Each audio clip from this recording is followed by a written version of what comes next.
नमस्कार दोस्तों, आप सभी का स्वागत है आपके अपने YouTube चैनल वैकेंसी गुरु में। मित्रों, मैं राम शर्मा, आप सभी जुड़ चुके हैं वैकेंसी गुरु YouTube चैनल की एक और मजेदार क्लास में। मित्रों, आरसीईटी एग्जाम को लेकर ये जो नया वीडियो है आपके लिए बहुत ही महत्वपूर्ण होने वाला है। आप इस वीडियो में कंप्लीट 35 प्रश्नों को पढ़ने वाले हैं और एक बात ध्यान से सुन लेना, इस वीडियो में अगर आपके 30 प्रश्न सही हो जाते हैं तो आपकी 80 से ऊपर परसेंटेज बनेगी, ये मैं आपको विश्वास दिलाता हूं। तो चलते हैं, हम लेट्स बिगिन शुरू करते हैं अपनी वीडियो को। क्वेश्चन नंबर 1, खालिस्तान एक प्रणाली है जिसे इलेक्ट्रॉनिक संगीत वाद्य यंत्रों से सूचना प्रसारित करने के लिए डिजाइन किया गया है।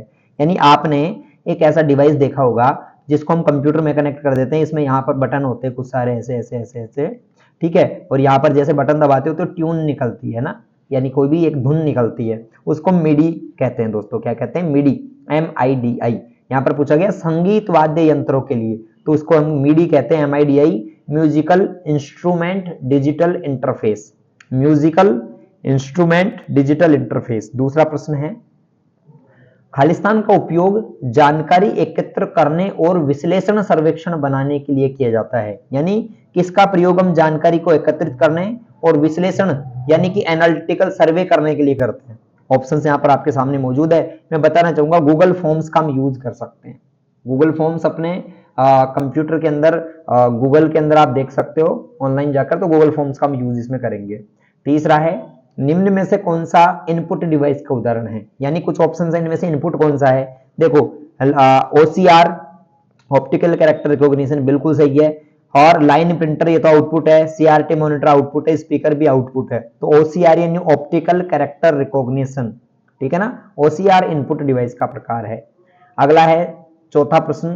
प्रश्न देखिए क्या है, निम्न में से कौन कंप्यूटर सिस्टम में हार्डवेयर के उदाहरण है? यहाँ पर कुछ ऑप्शंस हैं, इनमें से आपको हार्डवेयर के उदाहरण कौन से हैं बताने हैं। 4 ऑप्शन आपके सामने हैं, इनपुट और आउटपुट।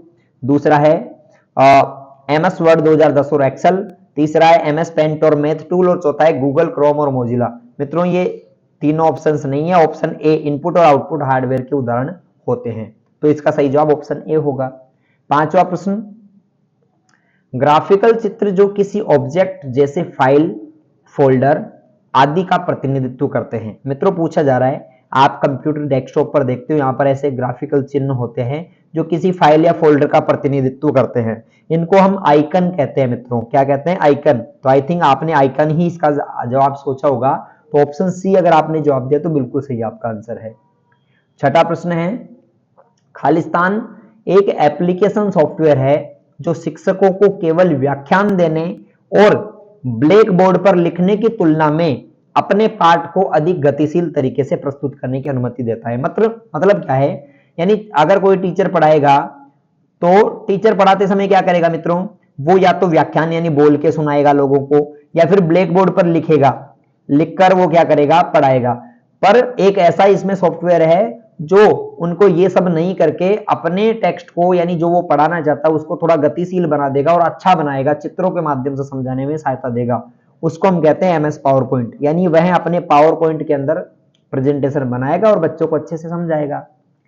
सातवां प्रश्न है, फाइलों को CD में कॉपी करने की प्रक्रिया। मित्रों, आप सभी को मालूम होना चाहिए कि फाइल को CD में कॉपी करने की प्रक्रिया को बर्निंग कहते हैं।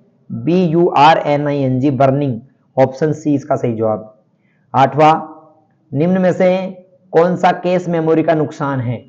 कैश मेमोरी का फायदा नहीं है, मतलब नुकसान है, कौन है? कैश मेमोरी मुख्य मेमोरी से तेज होती है, बिल्कुल सही है, ये तो नुकसान नहीं है, फायदा है। यह मुख्य मेमोरी की तुलना में कम एक्सेस टाइम लगाती है, बिल्कुल ये भी सही है, यानी मेन मेमोरी से कम समय लगाती है ये। तीसरा, यह अस्थायी उपयोग के लिए डेटा संग्रहित करती है, बिल्कुल सही है। और चौथा, कैश मेमोरी की क्षमता सीमित होती है, नहीं।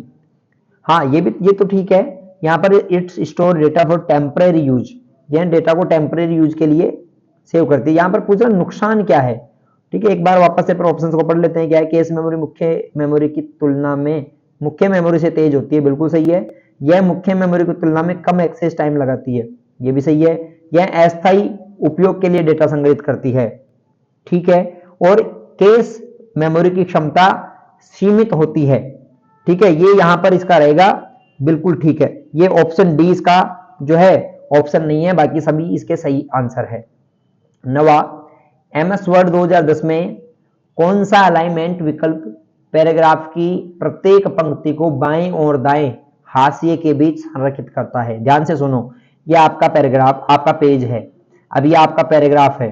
अब इसमें पैराग्राफ में आप देख रहे हो मैं जो लाइनें खींच रहा हूं ये थोड़ी फिर भी आगे पीछे हो सकती है, पर जब आप एक अलाइनमेंट करते हो तो इधर से और इधर से लाइनें बराबर हो जाती हैं। तो ऐसा कौन सा अलाइनमेंट है जिसमें पैराग्राफ को दोनों तरफ से बराबर किया जा सकता है? दोस्तों आप सबको पता है जस्टिफाई अलाइनमेंट में, क्योंकि सेंटर में तो बीच में आ जाता है सारा, लेफ्ट में लेफ्ट में चला जाता है, राइट में राइट से अलाइनमेंट हो जाता है, पर जस्टिफाई में दोनों तरफ से अलाइनमेंट हो जाता है। 10वां प्रश्न है, निम्न में से कौन सा कथन फाइल नामों से संबंध में गलत है? यानी कौन सा ऐसा कथन है जो फाइल के नाम से संबंध नहीं रखता है, गलत है। पहला है फाइल एक्सटेंशन डॉट से पहले आता है, यही गलत है मित्रों, फाइल एक्सटेंशन हमेशा डॉट के बाद में आता है, ठीक है। दूसरा, एक ही फोल्डर की प्रत्येक फाइल का एक अद्वितीय नाम होना चाहिए, बिल्कुल सही है ये तो, यानी एक फोल्डर में सभी फाइलों का अलग अलग नाम होना चाहिए, एक नाम से फाइल सेव नहीं कर सकते। अगला है फाइल एक्सटेंशन फाइल प्रकार का दूसरा नाम है, बिल्कुल सही है, फाइल एक्सटेंशन फाइल प्रकार का दूसरा नाम है। और अगला है फाइलें एक ही नाम या एक ही एक्सटेंशन साझा कर सकती हैं लेकिन दोनों नहीं, बिल्कुल सही है। यानी कि आप सुनो, किसी भी फाइल का नाम, मान लो आपने एमएस पेंट में या एमएस वर्ड में एक फाइल बनाई, एमएस वर्ड में एक फाइल बनाई जिसका नाम है abc.docx। अब इसमें ये वाला .docx तो क्या है, ये तो एक्सटेंशन नेम है और ये एबीसी फाइल का नाम है, तो फाइल का नाम पहले आता है डॉट के और एक्सटेंशन नेम बाद में आता है। तो इसका सही जवाब जो रहेगा, यहाँ पर गलत पूछ रहा है तो इसका सही जवाब होगा ऑप्शन एक्सटेंशन डॉट से पहले आता है नहीं, और फाइल का नाम डॉट के बाद आता है नहीं।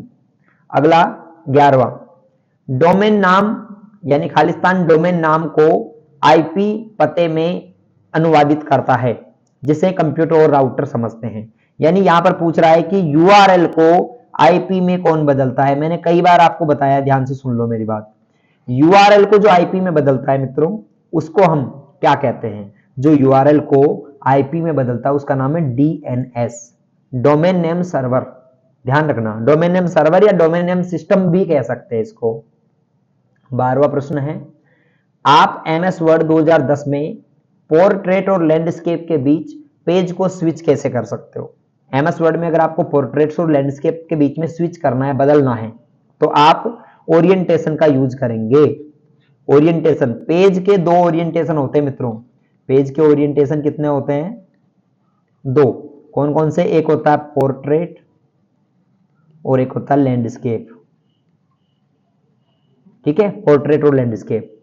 नेक्स्ट है 13वां प्रश्न, खालिस्तान एमएस वर्ड में सबसे नीचे की क्षैतिज पट्टी है जिसमें पृष्ठ संख्या, शब्द गणना आदि जैसे विकल्प होते हैं। मित्रों इसको स्टेटस बार कहते हैं, ठीक है ना। यानी एमएस वर्ड में सबसे नीचे एक पट्टी होती है जिसमें कितने शब्द हमने लिख दिए, कौन सी लैंग्वेज में लिखे, ये सारी जानकारी होती है, इसको स्टेटस बार कहते हैं, ठीक है। और इससे भी नीचे एक बार होता है ना वो कंप्यूटर स्क्रीन में, उसको टास्क बार कहते हैं, टास्क बार।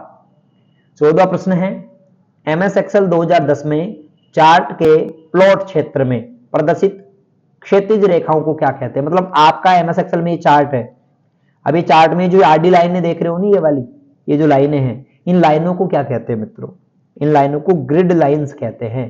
क्या कहते हैं दोस्तों? ग्रिड लाइंस, ठीक है।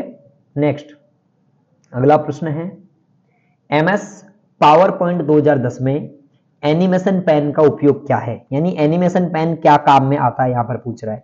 ऑप्शंस हैं, आप वर्तनी और व्याकरण की जांच कर सकते हैं, इसमें एनिमेशन पेन में नहीं कर सकते। आप स्लाइड पर लागू एनिमेशन की सूची देख सकते हैं, बिल्कुल सही है, एनिमेशन की सूची देख सकते हैं। यानी एनिमेशन पेन में हम कौन कौन से एनिमेशन लगा रखे हैं इनकी सूची देख सकते हैं, ठीक है। और दोस्तों आप में से जो भी विद्यार्थी नया है, जिन्होंने अभी तक वीडियो को लाइक नहीं किया और चैनल को सब्सक्राइब नहीं किया, फटाफट से कर लीजिए। और वैकेंसी गुरु वेबसाइट गूगल में सर्च करके ऑनलाइन टेस्ट जरूर दे के देखना, क्योंकि अगर ऑनलाइन टेस्ट नहीं दिए तो इसका मतलब कुछ भी नहीं दिया, ये बात विशेष बोल रहा हूं मैं, ध्यान रखना इस बात का, ठीक है ना। तो आप सीधा गूगल में जाएंगे, वैकेंसी गुरु सर्च करेंगे, वेबसाइट खुल जाएगी जहां पर जाकर आप टेस्ट दे सकते हो। चलते हैं मित्रों अगले प्रश्न पे। राजस्थान में प्रमुख ई गवर्नेंस पहलें कौन कौन सी हैं? यानी राजस्थान सरकार ने ई गवर्नेंस यानी गवर्नमेंट की ऑनलाइन सुविधा क्या क्या दी है? राजमेघ बिल्कुल दिया है, राजमेघ यानी क्लाउड स्टोरेज, क्लाउड स्टोरेज। दूसरा है राजनेट, ये भी दिया है। राज सेवा द्वार, ये भी दिया है। तो ऑप्शन डी इसका सही जवाब है, ठीक है ना, उपरोक्त सभी। अगला 17वां, ईमेल संप्रेषण में प्रयोग आने वाले बीसीसी का पूरा नाम क्या होता है? मित्रों ये प्रश्न कई बार आ गया। बीसीसी का पूरा नाम होता है blind carbon copy, blind carbon copy. अगला प्रश्न है, एमएस एक्सेल में फॉर्मेट सेल्स डायलॉग बॉक्स खोलने के लिए कीबोर्ड की शॉर्टकट क्या है? यानी कि फॉर्मेट सेल्स अगर डायलॉग बॉक्स आपको खोलना है तो आप क्या शॉर्टकट दबाते हो एमएस एक्सेल में? मित्रों फॉर्मेट सेल्स के लिए जो हम दबाते हैं, ठीक है, उसका नाम है कंट्रोल शिफ्ट एफ, ठीक है। आगे चलते हैं, निम्न में से कौन सा वेब ब्राउजर का उदाहरण है? यानी ऑप्शंस में से कौन सा वेब ब्राउजर है? Google Chrome, safari, Mozilla Firefox या सभी? मित्रों ये सभी वेब ब्राउजर के उदाहरण होते हैं। गूगल क्रोम, सफारी और मोजिला सभी वेब ब्राउजर हैं। 20वां, निम्न में से कौन सा ई गवर्नेंस सेवाओं के रूप में जाना जा सकता है? यानी किसको ई गवर्नेंस की सेवा कहते हैं? यानी गवर्नमेंट की ऑनलाइन सेवा कौन सी है? ड्राइविंग लाइसेंस, कार ड्राइविंग, सब्जियां खरीदना या टी शर्ट प्रिंटिंग? इसका सही जवाब है ड्राइविंग लाइसेंस। ये गवर्नमेंट की सेवा, बाकी ये सभी गवर्नमेंट की सेवा नहीं है।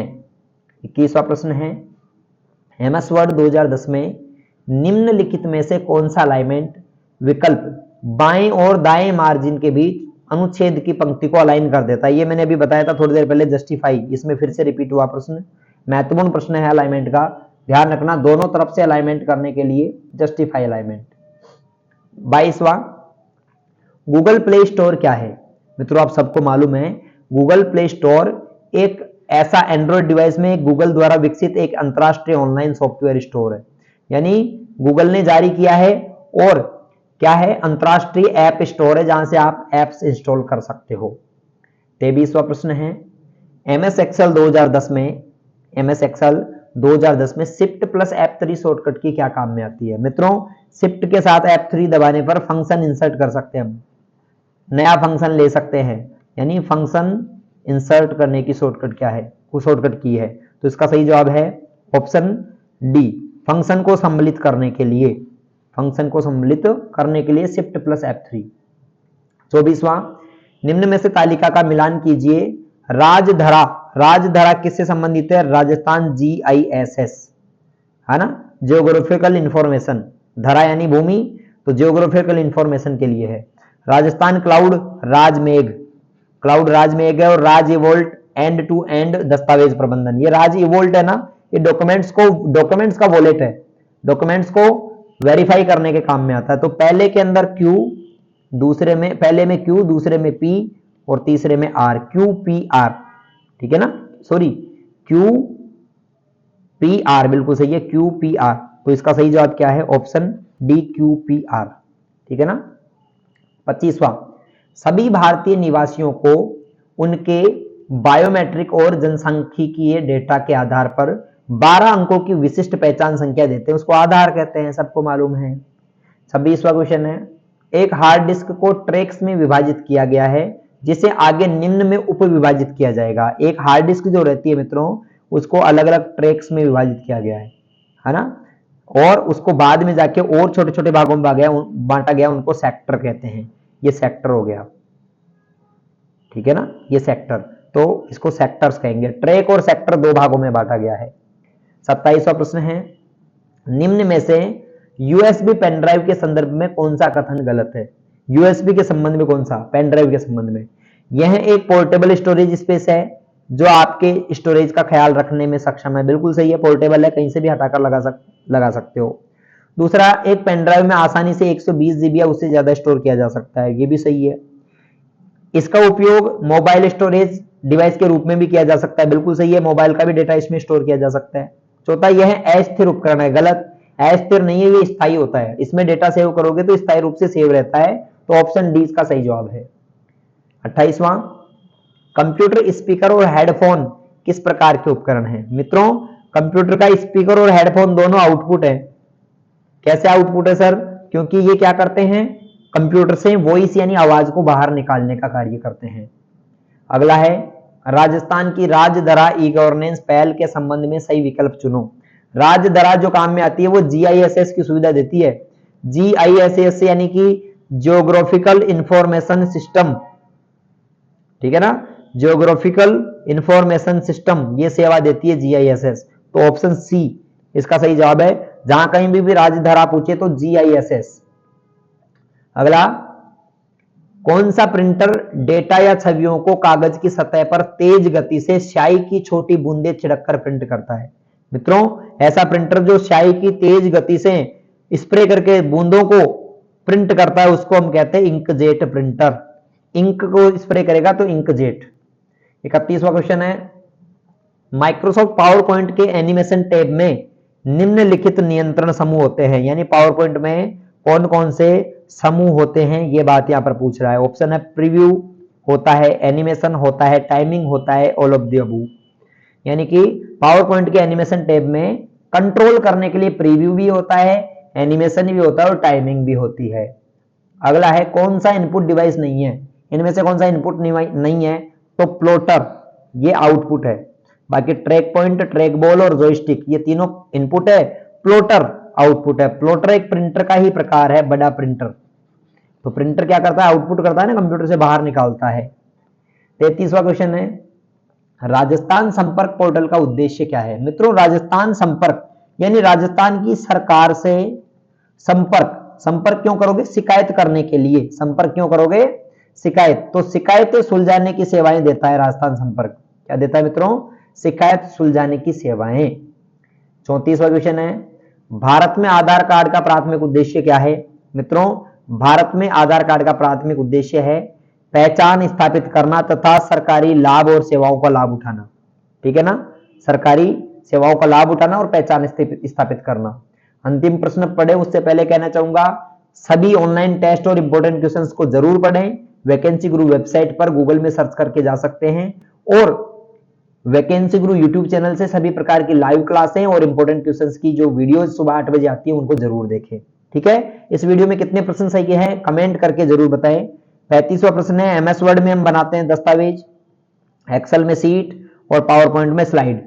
यानी पहले में आर, दूसरे में पी, तीसरे में क्यू, यानी पी आर पी क्यू यहां पर। तो आर पी क्यू कहां पर है? देखिए, आर पी क्यू आपका ऑप्शन है पहला, ऑप्शन ए। तो बिल्कुल सही है ऑप्शन ए। अगर आपने भी यही सोचा था तो आपके कितने प्रश्न सही है कमेंट करके फटाफट से बताइए। मित्रों, मिलते हैं अगले वीडियो में, तब तक के लिए सभी को नमस्कार, राम राम, जय श्री राम।